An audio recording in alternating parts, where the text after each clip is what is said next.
లోక్సభ ఎన్నికలకు గడువు సమీపిస్తున్న కొద్దీ తెలంగాణలో రాజకీయ వాతావరణం వేడెక్కుతోంది. 17 లోక్సభ నియోజకవర్గాలకు మే 13వ తేదీన పోలింగ్ నిర్వహించనుంది కేంద్ర ఎన్నికల కమిషన్. ఒకే విడతలో పోలింగ్ ప్రక్రియ ముగుస్తుంది. జూన్ 4వ తేదీన ఫలితాలు వెలువడతాయి. ఈ పరిస్థితుల్లో ప్రతిపక్ష భారతీయ రాష్ట్ర సమితి అన్ని కోణాల నుంచి ఇబ్బందులను ఎదుర్కొంటోంది. కష్ట నష్టాలను ఎదుర్కొంటోంది. ఆటుపోట్ల బారిన పడింది. అటు వలసలు, ఇటు అరెస్టులు ఆ పార్టీని చుట్టుముట్టాయి. ఉక్కిరిబిక్కిరి చేస్తున్నాయి. సీనియర్ నాయకులు, సిట్టింగ్ ఎంపీలు, ఎమ్మెల్యేలు, ఎమ్మెల్సీలు సైతం కేసీఆర్ ఆయన పార్టీకి గుడ్ బై చెప్తున్నారు. కాంగ్రెస్, భారతీయ జనతా పార్టీల్లో చేరుతున్నారు. కేసీఆర్కు అత్యంత నమ్మకస్తులుగా పేరున్న BRS secretary general K Keshavarao పార్టీకి దూరంగా ఉంటున్నారు. ఆయన కూతురు greater Hyderabad municipal corporation chairperson Gadwal Vijayalakshmi ఇప్పటికే కాంగ్రెస్లో చేరిన విషయం తెలిసిందే.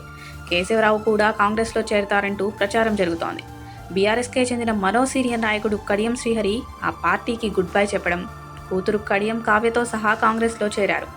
వరంగల్ లోక్సభ టికెట్ను కేటాయించిన తర్వాత కూడా ఆమె దాన్ని వదులుకొని మరీ పార్టీని వీడారు. అదే వరంగల్ లోక్సభలో కాంగ్రెస్ అభ్యర్థిగా బరిలోకి దిగారు. అటు చూస్తే కేసీఆర్ కుమార్తె బీఆర్ఎస్ శాసనమండలి సభ్యురాలు కల్వకుంట్ల కవిత జైలు జీవితాన్ని గడుపుతున్నారు. ఢిల్లీ మద్యం కుంభకోణంలో మనీ లాండరింగ్ కు పాల్పడినట్లు ఆరోపణలు ఎదుర్కొంటున్నారు ఆమె. ప్రస్తుతం దేశ రాజధానిలోని తీహార్ జైలులో ఉంటూ ఈడీ, సిబిఐ విచారణకు హాజరవుతున్నారు. బెయిల్ కూడా లభించట్లేదు. మరోవంక ఎన్నికలు ముగిసి తొలి రోజుల్లోనే కేసీఆర్ అనారోగ్యానికి గురయ్యారు. బాత్రూంలో జారిపడడం వల్ల ఆయన తుంటి ఎముక విరిగింది. దీనికి సర్జరీ చేయించుకున్నారు. 3 నెలల పాటు బెడ్ రెస్ట్ తీసుకోవాల్సి వచ్చింది ఆయనకు. ఇప్పటికీ చేతికర్ర సహాయంతోనే నడుస్తున్నారు. ఈ పరిస్థితులన్నిటికీ కారణం కేసీఆర్ కుటుంబంపై క్షుద్ర ప్రయోగాలేనని చెబుతున్నారు. చేతబడి జరగడం వల్లే ఎన్నికల్లో ఓడిపోయిన తర్వాత ఒక్కసారిగా ఇన్ని ఇబ్బందులు చుట్టుముట్టడానికి ప్రధాన కారణమని అంటున్నారు.